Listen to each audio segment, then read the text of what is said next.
এটা নিয়ে আরও অনেকেই লেখালেখি করেছেন, আমিও লিখেছি। তো এখান থেকেই বোঝা যায় যে এই এসআইআরের একটা, যেটাকে আমি বলবো, একটা ডিজাইন ডিফেক্ট আছে। বিজেপি কিছু আজে বাজে মিথ্যে কথা বলছে বলে এটা ধরে নেওয়া যে পশ্চিমবঙ্গের সবাই আসলে অনুপ্রবেশকারী। ইন্ডিয়া গঠবন্ধন ক্ষমতায় এলে কে মুখ্যমন্ত্রী হবে? নীতিশ কুমারকে কি আর বিজেপি মুখ্যমন্ত্রী করবে যদি ইন্ডিয়া গঠবন্ধন আসে? ওটার নাম আসলে ছিল হচ্ছে special division of intensive nature, শুধু ওটা এসআইআর ছিল না। ওটা নমস্কার, পিপলস রিপোর্টারে আপনাদের স্বাগত।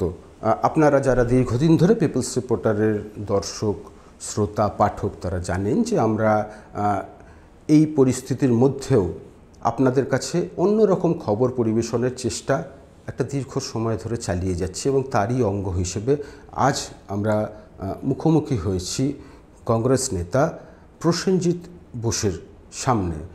প্রসেনজিৎ বোসের পরিচয় নতুন করে দেবার কিছু নেই।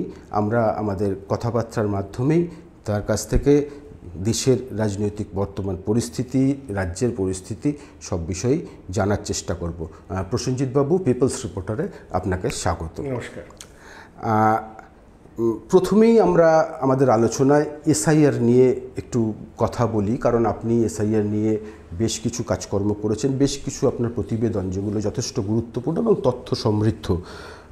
সম্প্রতি এক প্রতিবেদনে আপনি বলেছেন যে বিহারের মানুষকে, মানে বিহারের এসআইআর যেটা, তার বিহারের মানুষকে ভোটাধিকার থেকে বঞ্চিত করার জন্য এক উপায় বলে জানিয়েছেন। বিহারে যে এসআইআর ছিল সেটা নিয়ে এই বিষয়ে একটু বিস্তারিত জানতে চাইছি আপনার কাছে। দেখুন, বিহারে এসআইআরের যে পরিণতিটা হয়েছে সেটার দিকেই যদি তাকানো যায়, তো 2 মাস ধরে এই প্রক্রিয়া চালানোর পরে দেখা গেল যে প্রথম মাসে 65 লক্ষ ভোটারের নাম ভোটারের তালিকা থেকে তারা বাদ দিয়েছে। এই 65 লক্ষের মধ্যে তারা নিজেরাই যে তথ্য দিয়েছে নির্বাচন কমিশন, তাতে দেখা যাচ্ছে যে এর অর্ধেকের বেশি মৃতও নয়, আবার তাদের মাল্টিপল এনরোলমেন্ট, অর্থাৎ একাধিক জায়গায় ভোটার লিস্টে নাম থাকা, যেগুলো কারণ এগুলো ভোটার লিস্ট থেকে বাদ দেওয়ার ইলেকট্রাল রোল রিভিশনে, তার মধ্যে কোনোটাই তারা নন। তাদেরকে যে ক্যাটাগরির মধ্যে রাখা হয়েছে সেটা হচ্ছে পার্মানেন্টলি শিফটেড। তো এরা কারা? তো এর উপরে একটা বিস্তারিতভাবে এর একটা বিশ্লেষণ আমরা করেছি অনেকে মিলেই, এবং সেখানে আমরা যেটা দেখেছি সেটা হচ্ছে যে এই পার্মানেন্টলি শিফটেড বলে যে ক্যাটাগরিটা, স্থানান্তরিত, এর মধ্যে সিংহভাগ হচ্ছে মহিলা এবং বিবাহিত মহিলা আর পরিযায়ী শ্রমিক। তো এরা জীবিত, এবং অবশ্যই এরা যে এদের কোনো সন্ধান নেই এরকমও নয়, এদের মাল্টিপল এনরোলমেন্টও নেই। তো এদের নাম যে বাদ পড়লো, তো এখানে যদি তারা স্থানান্তরিত হয়েও থাকেন প্রথমত, তাহলে এক জায়গায় বাদ যাওয়ার সাথে সাথে অন্য জায়গায় কিন্তু তাদের নামটা তোলা হয়নি, অর্থাৎ তাদের যে নামটা ডিলিট হলো, তাহলে তাদের ভোটাধিকারটা চলে গেল। তো এই যে তথ্য, আর এটা তো জনপরিসরেই এটা আছে, এই তথ্যটা, এটা নিয়ে আরও অনেকেই লেখালেখি করেছেন, আমিও লিখেছি। তো এখান থেকেই বোঝা যায় যে এই এসআইআরের একটা, যেটাকে আমি বলবো, একটা ডিজাইন ডিফেক্ট আছে। এটা যেভাবে করা হচ্ছে এই প্রক্রিয়াটা, সেই করার মধ্যে একটা বেসিক ডিফেক্ট আছে এর পদ্ধতিটার মধ্যে, এই প্রক্রিয়াটার মধ্যে, যার ফলে এইভাবে পরিযায়ী শ্রমিক বা বিবাহিত মহিলা, অর্থাৎ যারা নিজের বাড়ি থেকে অন্যত্র এখন আছেন, শিফট করেছেন, তাদের নাম বাদ পড়ার একটা বড় সম্ভাবনা এই প্রক্রিয়ার মাধ্যমে আছে। রাজ্যেও হয়তো আগামী মাস থেকেই এসআইআর শুরু হবে, সেরকমই শোনা যাচ্ছে, কিন্তু মানে এই বিষয়টা নিয়ে একটা চরম বিভ্রান্তিও তৈরি হয়েছে জনমানসে, যে কি হবে না হবে এই নিয়ে একটা আতঙ্ক আছে, ভয় আছে, সবটাই আছে। তো আপনি বিশেষ মানে এটা নিয়ে কি ভাবছেন, কি বিশেষভাবে কি দেখছেন? আর আরও যেটা গুরুত্বপূর্ণ বিষয়, যে কংগ্রেস কিন্তু এটা নিয়ে একাধিক প্রশ্ন তুলেছে। পশ্চিমবঙ্গে কংগ্রেসের ভূমিকাটাও কী এক্ষেত্রে এসআইআরের? কংগ্রেস দল বিহারের সময় থেকেই এসআইআর নিয়ে প্রচুর প্রশ্ন কংগ্রেস দল তুলেছে। যে সুপ্রিম কোর্টে মামলা হয়েছে, সেই মামলাতেও কংগ্রেসের পক্ষ থেকে তারা ইন্টারভিন করা হয়েছে। এবং সবথেকে এটা বড় কথা হচ্ছে যে পুরো এসআইআর প্রক্রিয়া চলাকালীন ওখানে একটা বিশাল বড় রাজনৈতিক কর্মসূচি রাহুল গান্ধীর নেতৃত্বে ভোটার অধিকার যাত্রা। ভোটার অধিকার যাত্রা, এবং সেই যাত্রায় ব্যাপক সাড়াও পাওয়া গেছে। গ্রামের মানুষ, সাধারণ মানুষ তারা অংশগ্রহণ করেছেন সেটাতে। তো স্বাভাবিকভাবেই যে মূল যে সমালোচনাটা কংগ্রেসের ইলেকশন কমিশন এবং এই এসআইআর পদ্ধতির সম্বন্ধে, সেটা মানুষের কাছে গ্রহণযোগ্য বলে মনে হয়েছে। তো তারই ধারাবাহিকতাতে পশ্চিমবঙ্গে, যেহেতু এখানে বিহারে তো আচমকা শুরু হয়ে গেল প্রক্রিয়াটা, এখানে একটু সময় পাওয়া গেছে, তো কংগ্রেস দল থেকে একটি বিশেষ উদ্যোগ নেওয়া হয়েছে যে এসআইআরের সময় বিহারের থেকে শিক্ষা গ্রহণ করে কি আমরা করব। আমাকে সেই একটি কমিটি বানানো হয়েছে, সেই কমিটিতে আমাকে দায়িত্ব দেওয়া হয়েছে এই পুরো কাজটা সমন্বয় করার জন্য। তো আমরা প্রাথমিকভাবে যেটা করেছি হচ্ছে যে দুটো জিনিস আমরা করছি। এক হলো যে আমরা এখানে যে সিইও ওয়েস্ট বেঙ্গল, তার সাথে আমরা গত 16 তারিখে আমরা গিয়ে দেখা করি এবং তাকে লিখিতভাবে আমরা একটা স্মারকলিপি জমা দিয়েছি, এবং তাতে আমরা 16 দফা পরিবর্তন আমরা দাবি করেছি। যে বিহার মডেল যদি আপনি ধরেন, এসআইআর এর যে বিহার মডেল, বিহারে যেভাবে এসআইআর হয়েছে সেই পুরো প্রক্রিয়াটার মধ্যে শুরু থেকে নিয়ে শেষ অবধি প্রক্রিয়াটা যেভাবে চলবে, সেই পুরো প্রক্রিয়াটার মধ্যেই আমরা 16 দফা আমরা পরিবর্তনের দাবি জানিয়েছি। তো এই দাবিগুলো প্রত্যেকটাই নির্বাচন কমিশনের, আমরা আসলে এর আগে যে এসআইআর হয়েছে তার যে ম্যানুয়াল, যেগুলো নির্বাচন কমিশনেরই আগে সামনে আনা উচিত ছিল, মানে 2002 এর কথা, 2-3 এর কথা, বিহারের 3 এখানে 2, তার ম্যানুয়াল তো ইলেকশন কমিশন তো প্রথমে প্রকাশ করেনি, যে সেই সময় তারা বলছেন যে এসআইআর হয়েছিল। কিন্তু সুপ্রিম কোর্টে মামলা চলাকালীন এই কয়েক সপ্তাহ আগে এই ডকুমেন্টটা সামনে এসছে, আমরা সেটা অধ্যয়ন করেছি। ইলেকশন কমিশনের নিজের যে অন্যান্য ম্যানুয়াল আছে, ওনাদের ডিজিটাল রিফর্মসের একটা ম্যানুয়াল আছে, এবং 2023-এর সর্বশেষ ওদের যে ইলেকট্রাল রোল রিভিশনের ওপরে একটা খুব মানে কম্প্রিহেন্সিভ একটা ম্যানুয়াল আছে। এই ম্যানুয়ালগুলো দেখে আমরা তাদের প্রক্রিয়াটা ওনারা আগে কি করতেন সেটা বোঝার চেষ্টা করেছি। তো আমরা যে পরিবর্তনগুলো চাইছি সেগুলো যে মানে আমরা কোনো নিজেদের থেকে কিছু বলছি তা না, আমরা ওইটার রেসপেক্টে আপনারা চাইছেন যে নির্বাচন কমিশন আগে যেভাবে এটা করতো সেভাবেই ওনারা করুন। এটা একটা স্বাভাবিক প্রক্রিয়া। ভোটার যে তালিকার সংশোধন, এটা প্রথমত এটা প্রতি বছর হয়, প্রতি নির্বাচনের আগে, একদমই আইন অনুযায়ী স্বাভাবিক প্রক্রিয়া। এবং তার মূল লক্ষ্যটা কি, নির্বাচন কমিশনের লিখিত হচ্ছে যে motto of the special intensive revision is যে একজনও যিনি জেনুইন ভোটার, ন্যায্য ভোটার, তিনি বাদ পড়বেন না, একজনও ভুয়ো ভোটারের নাম ভোটার তালিকায় থাকবেন। তো এটার সাথে তো কারোর দ্বিমত পোষণ করার প্রশ্নই ওঠে না। কংগ্রেস দলও আমরা এই লক্ষ্যের সাথে একমত। কিন্তু বিহারের অভিজ্ঞতা দেখাচ্ছে প্রচুর ন্যায্য ভোটারের নাম বাদ পড়েছে, যেটা আমি আগে বললাম আপনাকে। আর যে ফাইনাল ভোটার তালিকা পাবলিশ করেছে তাতে প্রচুর এরকম ভোটার আছে, তারা ভুয়ো, তারা মৃত, তাদের নাম আছে, সেটা সংবাদ মাধ্যমে বিশেষত ওই রিপোর্টার কালেকটিভ বলে একটি স্বাধীন সংবাদ মাধ্যম আছে, আপনাদেরই মতো একটা স্বাধীন সংবাদ মাধ্যম পোর্টাল, তারা মানে রীতিমতো বিশ্লেষণ করে এবং গ্রাউন্ড লেভেলে গিয়ে ভেরিফাই করে তারা দেখিয়েছে যে ফাইনাল রোলের মধ্যে কোনো শুদ্ধিকরণ হয়নি। তো তাহলে কেন হচ্ছে না, সেখানে আমাদের বক্তব্য হচ্ছে যে এর মধ্যে কিছু ভুল, মানে পুরো প্রক্রিয়াটার মধ্যেই একটা ত্রুটি আছে, একরাশ ত্রুটি আছে, এটা যেভাবে করা হচ্ছে। আইনি ত্রুটিও আছে, পদ্ধতিগত ত্রুটিও আছে, সেগুলোকে সংশোধনের আমরা দাবি জানিয়েছি। তো এটা আমাদের মূল বিষয়। এবং আমরা এটাও দাবি করেছি তার সাথে যে এসআইআর এর আচমকা যে নোটিফিকেশন হলো বিহারের ক্ষেত্রে, এখানে সেটা করার আগে নোটিফিকেশন পশ্চিমবঙ্গে শুরু করার নোটিফিকেশন হওয়ার আগে একটা অল পার্টি মিটিং, সর্বদলীয় বৈঠক আমরা চাই সর্বভারতীয় স্তরেও হোক এবং পশ্চিমবঙ্গেও হোক, যেখানে এইগুলো নিয়ে একটু আলোচনা এখানে হোক। তো সেটাও আমরা সেই দাবিও তুলেছি। এখন সেটা তারা মানবেন কিনা সেটা দেখার একটা বিষয়। নির্বাচন কমিশনের পক্ষ থেকে আমরা কি সাড়া পাই। আর কংগ্রেস দলগতভাবে আমরা মনে করি যে বিহারে যেটা হয়েছে সেখানে থেকে শিক্ষা নিয়ে এখন থেকেই আমরা যে বুথ লেভেল এজেন্টের যে নিয়োগ, এই প্রক্রিয়াটাকে আমরা একটু সুষ্ঠুভাবে সম্পন্ন করতে চাইছি, যাতে বুথে বুথে আসল যে মানে এনুমারেশন এবং ভেরিফিকেশনের কাজটা হবে কিন্তু বুথে বুথে, বুথ স্তরে, বুথ লেভেল অফিসারদের মধ্যে। তো সেখানে স্বীকৃত রাজনৈতিক দলদের বুথ লেভেল এজেন্ট থাকবে।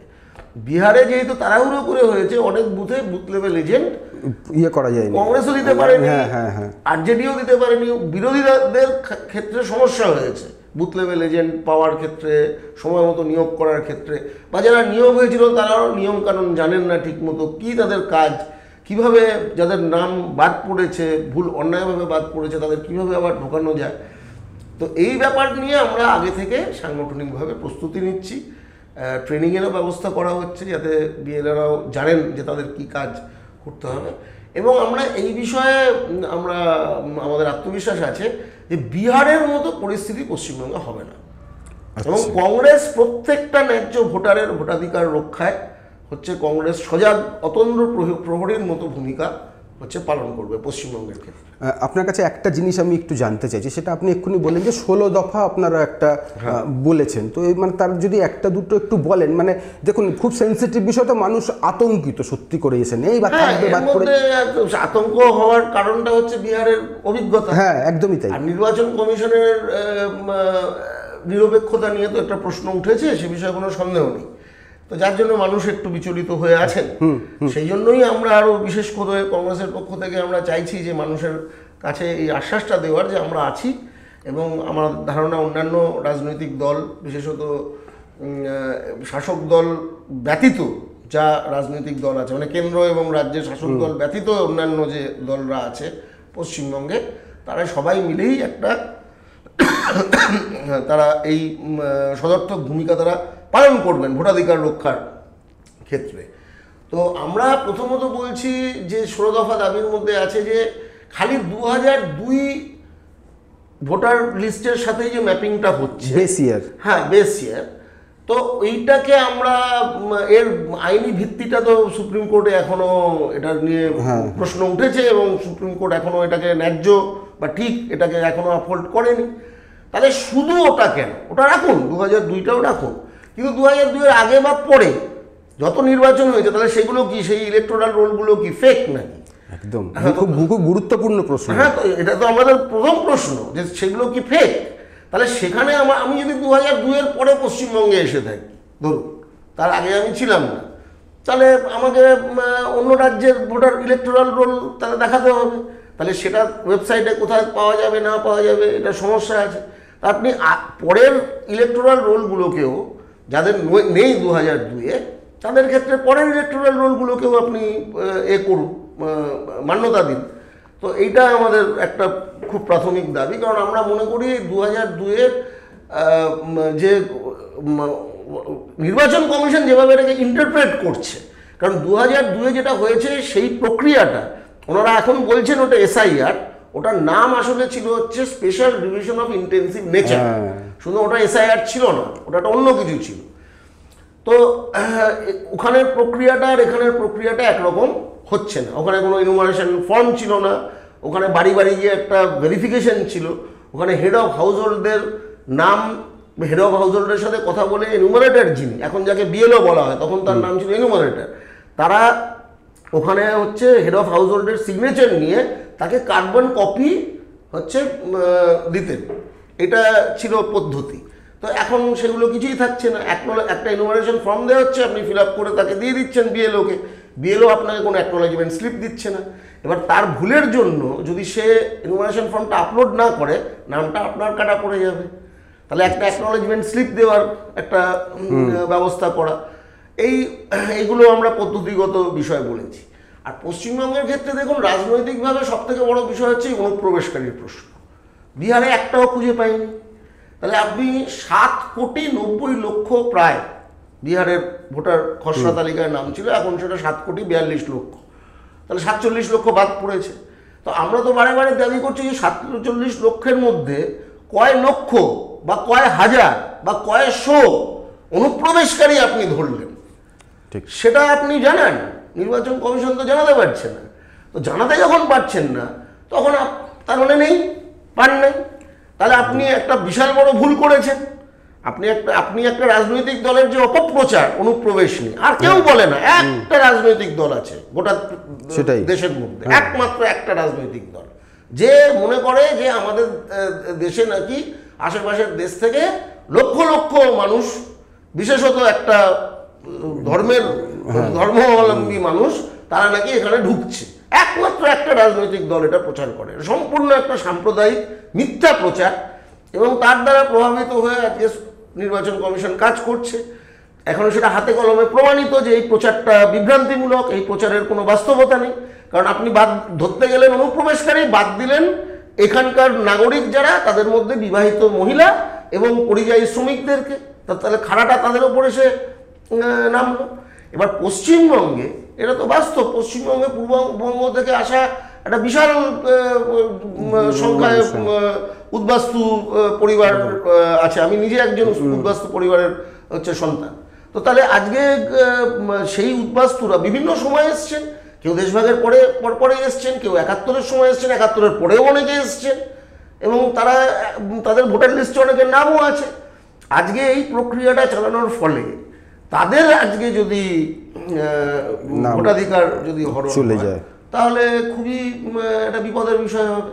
তো আমরা বলেছি যে এই জিনিসগুলোকে, কারণ নাগরিকত্বের জেনারেলাইজড একটা টেস্ট, সেটা নির্বাচন কমিশন করতে পারে কিনা সে নিয়ে তো সুপ্রিম কোর্টে বিশাল বড় প্রশ্ন উঠে। এটাও তো বড় প্রশ্ন, এটা তাদের কাজ নয়, একদমই এটা তো তাদের কাজ নয়, এটা স্বরাষ্ট্র মন্ত্রকের কাজ। স্বরাষ্ট্র মন্ত্রককে জবাবদিহি করতে হবে যে অনুপ্রবেশ যদি হয়ে থাকে তাহলে অনুপ্রবেশটা হচ্ছে কার জন্য হচ্ছে। এটা তো না রাজ্য সরকারের কাজ, না সাধারণ নাগরিকের কাজ, এটা কেন্দ্রীয় স্বরাষ্ট্র মন্ত্রকের কাজ যে আমাদের সীমান্তকে সুরক্ষিত রাখা। তাহলে সীমান্ত দিয়ে যদি কন্টিনিউয়াস বেসিসে লক্ষ লক্ষ মানুষ যদি ঢুকতেই থাকে, তো তাহলে তার জন্য দায়ীটা কে? তাহলে তার দায়টা সাধারণ ভোটারদের উপরে কেন চাপানো হবে, উদ্বাস্তুদের উপরে কেন চাপানো হবে? তো এই বিষয়গুলো নিয়েও আমরা বলেছি যে এই নাগরিকত্বের টেস্ট করা যাবে না জেনারেলাইজ। আপনি সেলফ ডিক্লারেশনের বেসিসে, আর এই আধার এখন বলে দিয়েছে সুপ্রিম কোর্ট 12 ডকুমেন্ট হচ্ছে আধার, তাহলে আপনি আধারকে গ্রহণ করুন, আমি লিখে দিচ্ছি আমি ভারতের নাগরিক, সেটাই যথেষ্ট। এবারে যদি কোনো একটি রাজনৈতিক দল বলে, যেমন এখানকার প্রধান বিরোধী দল বলে বেড়াচ্ছে যে লক্ষ লক্ষ নাকি এখানে আছে রোহিঙ্গা আছে নাকি, এত নাম বাদ যাবে, তারা জানছে কিভাবে কত নাম বাদ যাবে, 1 কোটি নাম বাদ যাবে যেতে চলেছে, সব বলে বেড়াচ্ছেন বিজেপির নেতারা। তো তাদেরকে ওই 1 কোটি লোকের নামে, প্রতিটা নামে ওই আইন অনুযায়ী ফর্ম 7 বলে একটা ফর্ম আছে, তাতে প্রমাণ সহ ডিলিশনের ফর্ম, যেটা আপনারা জমা দিন, প্রমাণ দিয়ে কথা বলুন, প্রমাণ সাপেক্ষে কথা বলুন। আপনি 1 কোটি হোক 17 লক্ষ হোক, যা আপনি বলছেন সেগুলো প্রমাণ সমেত আপনি একটা একটা করে নির্বাচন কমিশনের ডিলিশনের জমা দিন। যখন ক্লেমস এন্ড অবজেকশনস আসবে তখন জমা দিন, করে প্রমাণ করুন। তখন যদি কেউ অভিযোগ করে, প্রমাণ সহ অভিযোগ যদি করে, তখন নির্বাচন কমিশন চাইতে পারে যে ভাই তোমার আরো নাগরিকত্বের পরিচয় ইত্যাদি দাও। কিন্তু সমস্ত আগে থেকে যে বিজেপি কিছু আজে বাজে মিথ্যে কথা বলছে বলে এটা ধরে নেওয়া যে পশ্চিমবঙ্গের সবাই আসলে অনুপ্রবেশকারী, তাকে এসে প্রমাণ করতে হবে প্রথমেই যে ভোটার তালিকায় আমার এতদিন ধরে নাম আছে ভোটার তালিকায়, কিন্তু আজকে হঠাৎ করে আমাকে আচমকা এসে এখন প্রমাণ করতে হবে যে আমি ভারতের নাগরিক। আরে ভোটার তালিকায় নাম আছে, এটাই আমার নাগরিকত্বের প্রমাণ। সুপ্রিম কোর্ট সেটাই তো বলেছে, there is a presumption of citizenship। তো এই বিষয়গুলোকে আমরা তুলে ধরেছি। আরও টেকনিক্যাল কিছু বিষয় আছে, কিন্তু মূল রাজনৈতিক বিষয় হচ্ছে এটা। একটু অন্য বিষয়ে আসি, সেটা হচ্ছে যে সময়টা সোশ্যাল মিডিয়ার, এটাকে সোশ্যাল মিডিয়াকে এখন আর অস্বীকার করে কেউ আমরা চলতে পারছি না। তো সোশ্যাল মিডিয়াতে বেশ কিছু কথা সাম্প্রতিক সময় ভেসে আসছে, কোট আনকোট যদি আমি বলি আপনাকে, যে পশ্চিমবঙ্গে তৃণমূল কংগ্রেস ও বিজেপির মেরুকরণের রাজনীতির বিকল্প শক্তি গড়ে তুলতে কংগ্রেস গুরুত্বপূর্ণ ভূমিকা নিতে পারে। 1, 2 ধরুন যে কথা অনেকেই বলছেন যে বামপন্থীরা যে কাজ মুখে বলেন রাহুল গান্ধী তার রাস্তায় নেমে করে দেখান। তো পশ্চিমবঙ্গের যে বর্তমান রাজনৈতিক পরিস্থিতি, তাতে কংগ্রেসের সম্ভাবনা কতটা, এটা হচ্ছে 1 নম্বর। আর এর সঙ্গে আর একটা প্রশ্ন, এটা কি বামেদের সঙ্গে নিয়ে এই লড়াই? হ্যাঁ, প্রথম কথা হচ্ছে যে পশ্চিমবঙ্গে তৃণমূল এবং বিজেপির যে মেরুকরণের রাজনীতি, সেই রাজনীতির ফলে পশ্চিমবঙ্গের এবং বাংলার মানুষের সমূহ ক্ষতি হচ্ছে। এটা হলো সবার আগে আমার মনে হয় এটা বোঝার বিষয়, এবং এটা কোনো দলীয় বিষয় না। আপনি আজ থেকে 10 বছর আগে কি পরিস্থিতি ছিল রাজ্যের, আর আজকে কি পরিস্থিতি হয়েছে, সেটা অর্থনৈতিকভাবে বলুন, সামাজিকভাবে বলুন, আইন শৃঙ্খলার প্রশ্নে বলুন, সমস্ত দিক দিয়ে পশ্চিমবঙ্গ কিন্তু পিছিয়ে যাচ্ছে।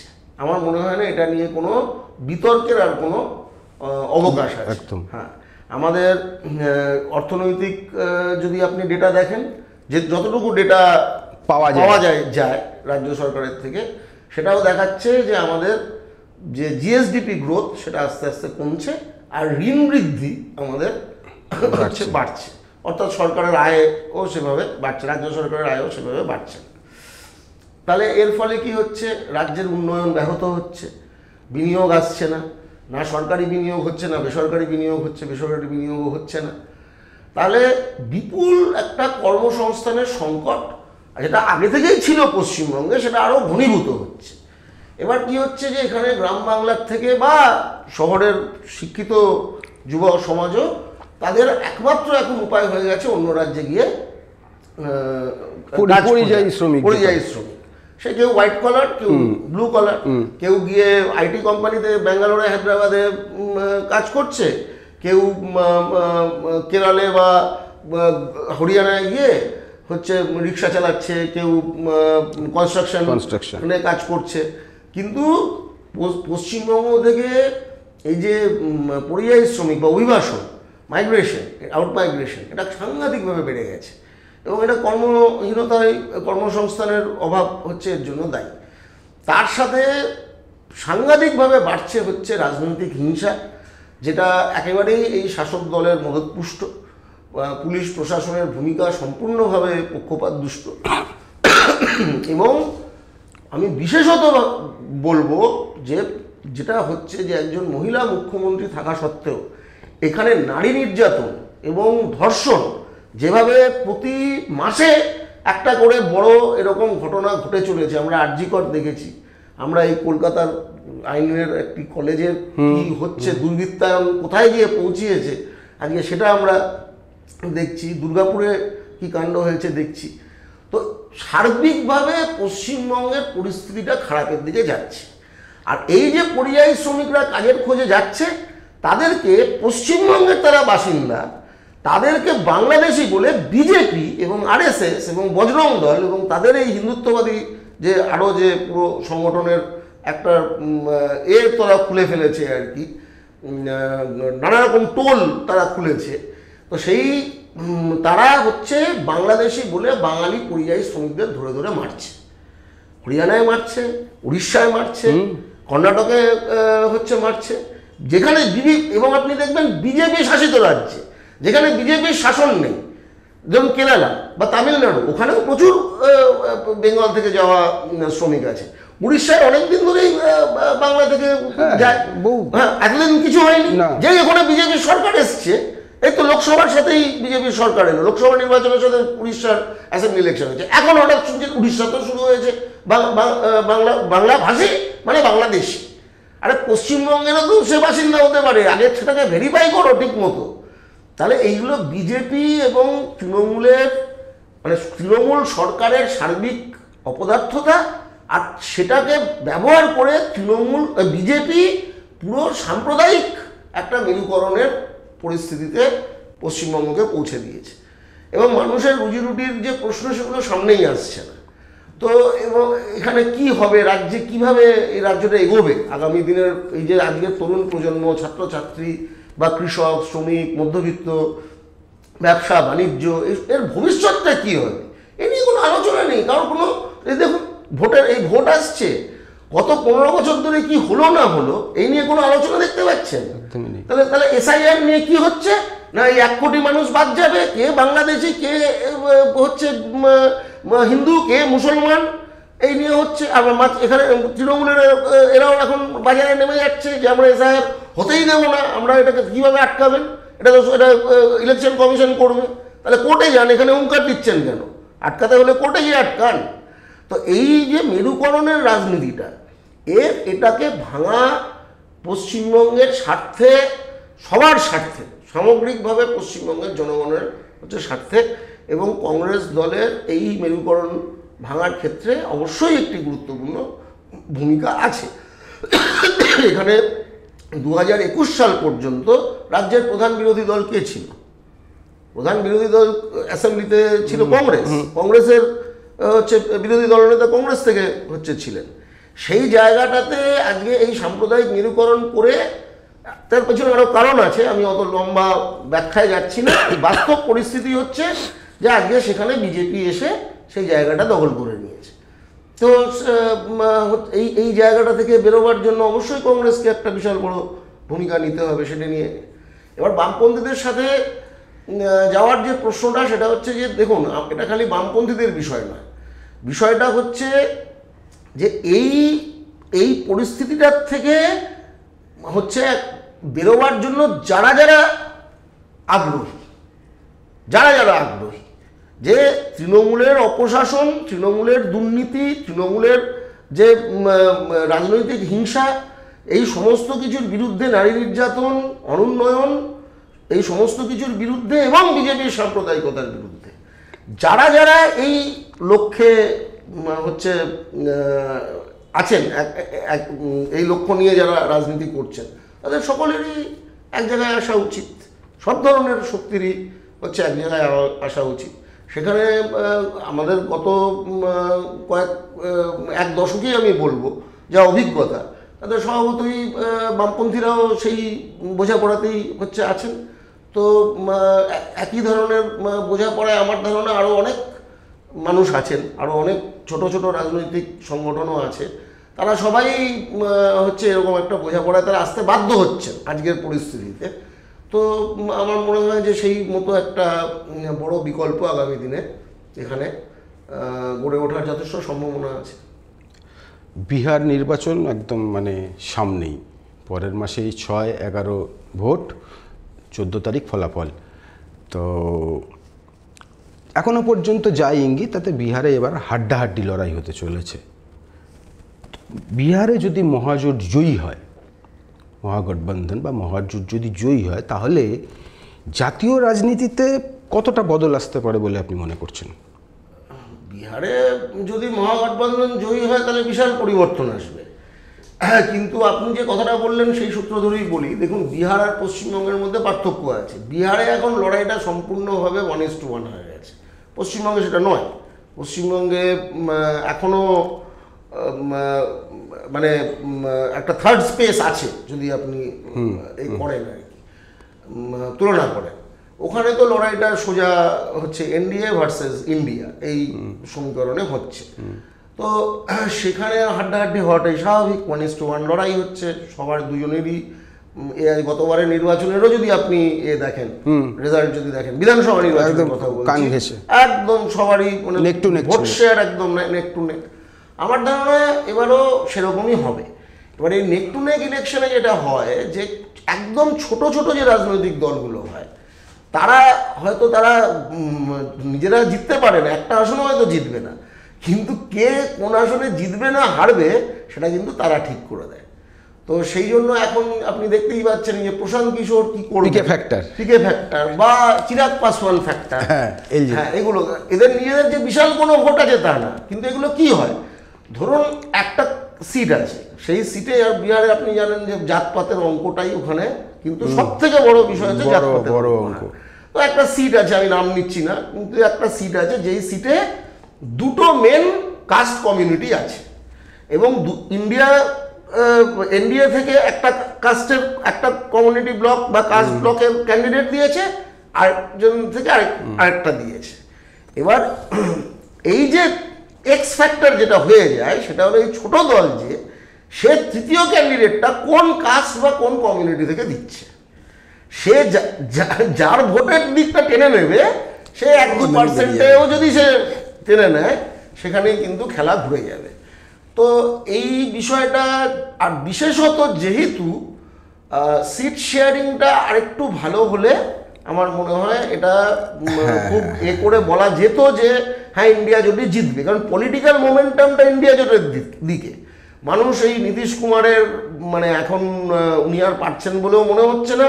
আর বিজেপি এটা একদম ঠিক যে প্রশ্নটা কংগ্রেস থেকে বলা হচ্ছে যে আজকে এই প্রশ্ন উঠছে যে ইন্ডিয়া গঠবন্ধন ক্ষমতায় এলে কে মুখ্যমন্ত্রী হবে, নীতিশ কুমারকে কি আর বিজেপি মুখ্যমন্ত্রী করবে যদি এনডিএ গঠবন্ধন আসে? সেই প্রশ্ন তারা জবাব দিন। কালকে অশোক গেহলোত এটাই বলেছেন এবং এটাই তো আসল কথা, একদমই এটাই তো আসল কথা। কারণ নীতিশ কুমারের সুস্থতা নিয়ে তো বিশাল প্রশ্ন উঠে গেছে।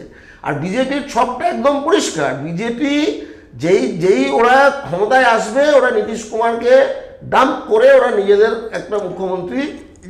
জাতীয় রাজনীতির বিষয়টা কিন্তু বোধহয় এই জায়গাটাতেই খুব গুরুত্বপূর্ণ, কারণ কেন্দ্রীয় সরকারটা যে দুটো দলের ওপর টিকে আছে তার মধ্যে একটা জেডিইউ আর 100বার সেটাই। তো ওই জন্যই আমার মনে হয় যে এটা ওই হাড্ডাহাড্ডি তো বটেই, এটা নিয়ে আগে থেকে এ জিতবে এ হারবে এই ধরনের একটা নির্বাচনে আমার মনে হয় বলা খুব কঠিন। খুব কাছাকাছি ভোট হবে। যদি জোটটা একটু মসৃণ হতো, সিট শেয়ারিংটা আর একটু আগে হতো, আর একটু মসৃণ হতো, তাহলে যে মোমেন্টামটা ভোটার অধিকার যাত্রায় পাওয়া গেছিল সেটাতে এটাতে না একটু আমার মনে হয় অপোজিশন একটু সময়টা মানে একটু বেশি টাইম ওয়েস্ট হয়ে গেছে। যাই হোক, আমার মনে হয় ইন্ডিয়া জোটের যথেষ্ট ভালো ফল হবে। যেটা হারাটা মানুষ ঠিক করবেন, নির্বাচনের রেজাল্ট আসবে এই নভেম্বর মাসে, আমরা দেখব।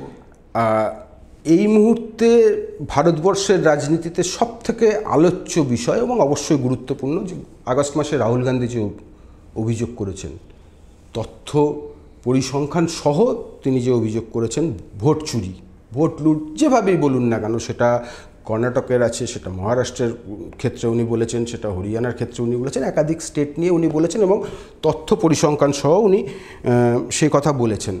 এবং গতকালের নিউজ যদি আমরা ধরি যে কর্ণাটকে এইটা নিয়ে, এই অভিযোগ নিয়ে একটা সিট গঠন হয়েছিল এবং যে সিট থেকে যেটা জানতে পারা গেছে, সিট যে তদন্ত করে পেয়েছে যে পার ভোটারের নাম ডিলিশনে 80 টাকা করে নাকি দেওয়া হয়েছে, এরকম একটা জানিয়েছে সিট। তো জাতীয় রাজনীতিতে এটা কতটা প্রভাব ফেলবে আগামী দিনে বলে আপনি মনে করেন? না দেখুন, প্রথমত প্রশ্নটার যে গুরুত্বটা, রাহুল গান্ধী যে প্রশ্নগুলো তুলছেন তার গুরুত্বটা তো অপরিসীম। কারণ দেখুন, আমাদের দেশের সংবিধানের কিছু ফান্ডামেন্টাল পিলার্স আছে, কিছু স্তম্ভ আছে, যে স্তম্ভগুলোর ওপরে আমাদের দেশের সংবিধানটা এবং আমাদের দেশের পুরো ব্যবস্থাটা, রাজনৈতিক ব্যবস্থাটা দাঁড়িয়ে আছে। তার একটা স্তম্ভ হচ্ছে ইলেকটোরাল ডেমোক্রেসি। হ্যাঁ, এবং আমাদের দেশের স্বাধীনতা সংগ্রামের যারা মূল কাণ্ডারি ছিলেন, যাদের নেতৃত্বে আমাদের দেশ স্বাধীন হয়েছে, গান্ধী, জওহরলাল নেহরু বলুন, মৌলানা আবুল কালাম আজাদ থেকে বাংলার এত বীর সন্তানরা ছিলেন, বাবা সাহেব আম্বেদকর ছিলেন, এনারা সকলে মিলে এই সংবিধানটা তৈরি করেছিলেন।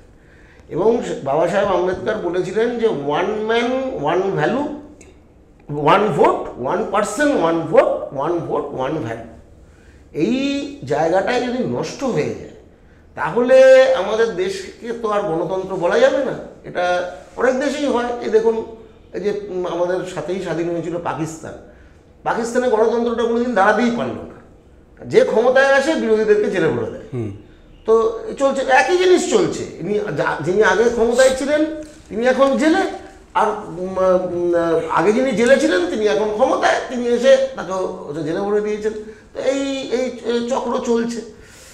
তো ভারতে যদি এই গণতন্ত্রটা নষ্ট হয়ে যায়, আমার মনে হয় যে এর থেকে বড় ক্ষতি গোটা পৃথিবীর সামনে ভারতের মাথা হেঁটে হয়ে যাবে এবং আমাদের ভারতের দেশের জনগণের বিশাল বড় সমূহ ক্ষতির সম্মুখে তারা পড়বেন। সুতরাং প্রথম কথা যেটা বলার সেটা হচ্ছে যে রাহুল গান্ধী দেশের স্বার্থে কথা বলছেন, সংবিধান রক্ষার জন্য কথা বলছেন। 2 নম্বর বিষয় হচ্ছে যে রাহুল গান্ধী যে অভিযোগগুলো করছেন সেই অভিযোগগুলোকে তো ইলেকশন কমিশন খণ্ডন করতে পারছে না। হ্যাঁ, যেমন ধরুন এখানে রাজ্যে পশ্চিমবঙ্গে শুভেন্দু অধিকারী, বিরোধী দলনেতা, উনি বলছেন যে পশ্চিমবঙ্গের ভোটার লিস্টে 17 লক্ষ রোহিঙ্গা আছে। আমি সেটাকে খণ্ডন করছি। গোটা পৃথিবীতেই 17 লক্ষ রোহিঙ্গা রয়েছে, একদম। তো পশ্চিমবঙ্গের ভোটার লিস্টে কিভাবে সেটা থাকতে পারে? তাহলে এটা একটা ফালতু কথা। কিন্তু রাহুল গান্ধী যেটা বলছেন, উনি তো তথ্য প্রমাণ সহ সেই কথাটা উনি বলছেন। কি বলছেন? উনি দেখাচ্ছেন, কর্ণাটকের বিষয়ে আসছি, তার আগে মহারাষ্ট্র লোকসভা ভোটে ইন্ডিয়া জোটই বেশিরভাগ আসন পেয়েছে, তারাই মূল বেশিরভাগ আসন জিতেছে ইন্ডিয়া জোট। তার 5 মাসের মধ্যে একটা বিধানসভা নির্বাচন হচ্ছে, 5 মাসের মধ্যে। সেই বিধানসভা নির্বাচনের আগে 5 মাসে প্রায় 40 লক্ষ নতুন ভোটার অ্যাড হয়ে যাচ্ছে। লোকসভা নির্বাচনের আগে 5 বছরে 30-32 লক্ষ নতুন ভোটার 5 বছরে অ্যাড হয়েছে, সেখানে 5 মাসে 40 লক্ষ ভোটার অ্যাড হয়ে যাচ্ছে। এবং তারপরে দেখা যাচ্ছে যে সেই সব আসনগুলোতে, যে আসনগুলোতে লোকসভায় কংগ্রেস জিতেছে, সেই লোকসভার যতগুলো অ্যাসেম্বলি সেগমেন্ট আছে, সব অ্যাসেম্বলি সেগমেন্টে কংগ্রেস শুধু একা নয়, কংগ্রেস, শরদ পাওয়ারের এনসিপি এবং উদ্ধব ঠাকুরের শিবসেনা, মহাবিকাশ আঘাড়ি, এনডিএ জোট, যেটা মহারাষ্ট্রের যে ইন্ডিয়া মঞ্চ যেটা। তো এটা কিভাবে হতে পারে? এটা তো স্বাভাবিকভাবেই এই প্রশ্নটা উঠেছে। কই এখন অবধি তো নির্বাচন কমিশন তার কোনো জবাব দিতে পারেনি।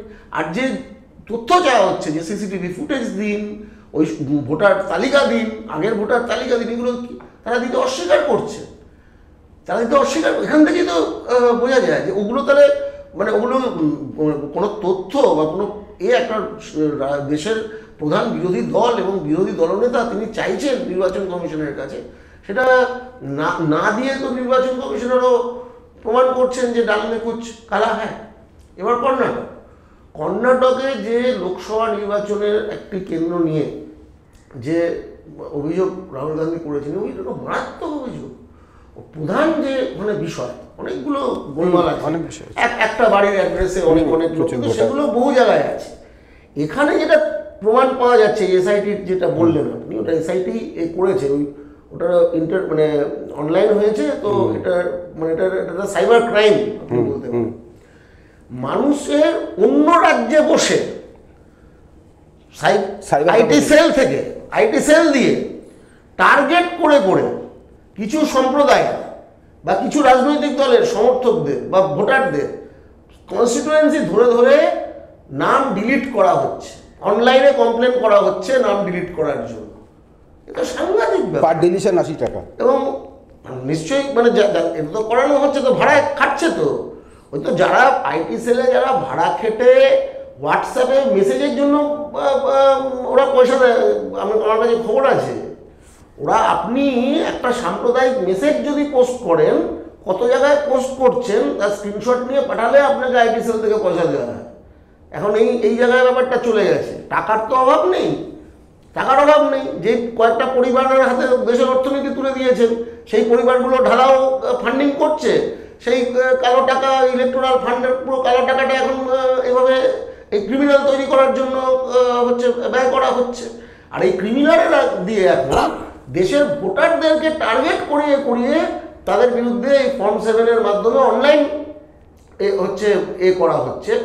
যেভাবে যে প্রমাণগুলো পাওয়া গেছে, যে ফ্রিকোয়েন্সিতে ভোর রাতে কমপ্লেন ফাইল হচ্ছে এবং একাধিক কমপ্লেন পর ফাইল হয়ে যাচ্ছে। এখান থেকেই বোঝা যায় যে পুরো জিনিসটার পিছনে একটা সার্বিক চক্রান্ত কাজ করছে। আর নির্বাচন কমিশনকে প্রচণ্ড সতর্ক হতে হবে। নির্বাচন কমিশনের নিরপেক্ষতা যদি চলে যায়, নির্বাচন কমিশন যদি পক্ষপাত দুষ্ট হয়ে যায়, তাহলে ভারতের নির্বাচনী গণতন্ত্রের কোনো ভবিষ্যৎ নেই, ভবিষ্যৎ অন্ধকার। আমরা সবাই কিন্তু যে ধর্মনিরপেক্ষ এবং গণতান্ত্রিক ভারতবর্ষ হিসেবে আমরা যে ভারতটাকে চিনি, সেই ভারতটা কিন্তু আর থাকবে না। তো এটা রাহুল গান্ধী এটা একটা মানে তিনি একটা দেশাত্মবোধের কথা বলছেন, এইটাকে আমাদের বাঁচাতেই হবে। এই যে নির্বাচন কমিশন এগুলোকে যদি প্রশ্রয় দেয়, এই ধরনের এগুলো তো অপরাধ, এই কাজগুলো অপরাধ। ভোটার লিস্টের সাথে ট্যাম্পার করা, জেনুইন ভোটারদের বাদ দেওয়া, ভুয়ো ভোটারদেরকে ঢোকানো, এগুলো সব অপরাধ। এই অপরাধটাকেই ভোট চুরি হিসাবে করা হচ্ছে। এই সবটাই করছে। অভিযোগটা নির্বাচন কমিশনের সাথে অভিযোগটা হচ্ছে আসলে বিজেপির বিরুদ্ধে, কেন্দ্রীয় সরকারের বিরুদ্ধে। নির্বাচন কমিশন তাকে প্রশ্রয় দিচ্ছে এবং কোথাও না কোথাও তার সাথে বিজেপির সাথে নির্বাচন কমিশনের একটা আঁতাত তৈরি হয়েছে। তো এটা আলোচ্য বিষয় হওয়া উচিত এবং এর বিরুদ্ধে কংগ্রেস দল শুধু নয়, গোটা ইন্ডিয়া জোট এবং যে গোটা দেশের যত গণতন্ত্রপ্রিয় মানুষ আছেন সকলের এই লড়াইয়ে বিরোধী দলগুলোর সাথে রাহুল গান্ধীর নেতৃত্বে এই লড়াইয়ে সামিল আমরা করতে চাইছি মানুষ। আমরা অনেকক্ষণ ধরে আলোচনা করছি, সরাসরি একদম গভীর রাজনৈতিক আলোচনা বললেও কম বলা হবে। তো একদম শেষ প্রশ্ন, শেষ জায়গায় আমরা চলে এসেছি। রাজ্যের রাজনীতি নিয়ে আপনাকে শেষ প্রশ্ন, যে রাজ্য রাজনীতিতে যে ক্ষমতাসীন তৃণমূল দল, তার বিরুদ্ধে একাধিক অভিযোগ, বহু দুর্নীতির অভিযোগ তো ছেড়ে দিন, ভোট লুট, হিংসা, আপনার কথাতে একটু আগে আসছিল যে আইন শৃঙ্খলার সমস্ত কিছু নিয়ে একাধিক অভিযোগ উঠছে, আগে উঠেছে। কিন্তু তারপরেও আমরা দেখতে পাচ্ছি যে প্রতি ভোটেই শাসক দলেরই জয় জয়কার হচ্ছে। তাহলে কি মানে এই সব যে ইস্যুগুলো, গুরুত্বপূর্ণ যে ইস্যুগুলো, সেগুলো কি মানুষের কাছে খুব একটা গ্রহণযোগ্য হচ্ছে না, নাকি এর পেছনে অন্য কোনো কারণ আছে? দুটোই আছে। প্রথম কথা পশ্চিমবঙ্গের ভোটের প্রক্রিয়াটা দীর্ঘদিন ধরেই এবং বিশেষ করে আমি বলবো তৃণমূল কংগ্রেসের জমানায় এখানে vote free and fair election এখানে হয় না। পঞ্চায়েত এবং মিউনিসিপ্যালিটিতে সবথেকে বড় এটা আমরা দেখতে পাই, তার দৃষ্টান্তটা আমরা দেখতে পাই, কারণ এখানে রাজ্য নির্বাচন কমিশনটা একটা সম্পূর্ণ ওটা কোনো ওর কোনো আর বিশ্বাসযোগ্যতা নেই।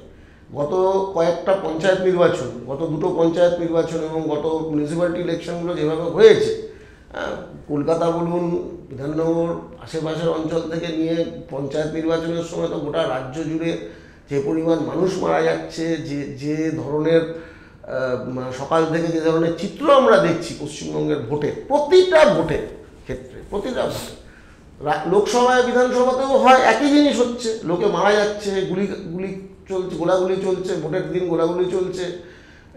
এও দেখছি হিংসা শাসক দলেরই মূলত, একে মারছে, ওকে তাকে মারছে, নিজেদের মধ্যে মারামারি হচ্ছে। তো এই পরিবেশটা ফলে শাসক দল তৃণমূল কংগ্রেসের আজকে এই ভোটাধিকার এবং গণতন্ত্র নিয়ে বলার কোনো বিশ্বাসযোগ্যতা নেই। এইটা হলো আসল বিষয়, বুঝেছেন?